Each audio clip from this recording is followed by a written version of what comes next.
done then. So let's talk about the magnificent Yoda. Yeah, it's a good weighty bit of kit, this. Watch out for that if you make it. These have been pinging off left, right and centre since I've made it. And lost one up the garden in the garage, but I managed to find it again.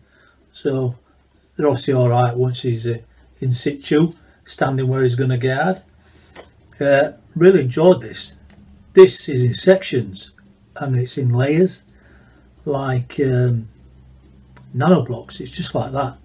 So these are all built up, the beige and the brown, in layers, and then they just slot together in big chunks around a square central framework.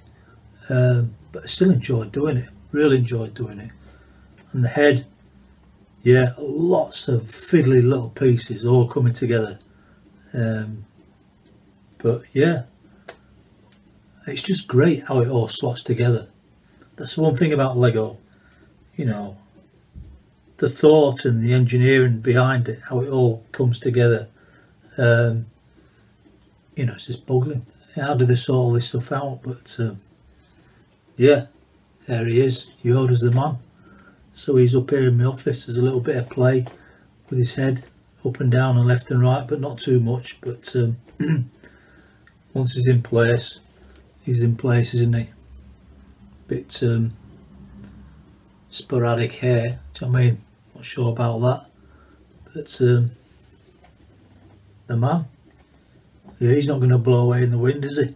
So yeah, recommend this one. Go for it. Alright, catch up soon.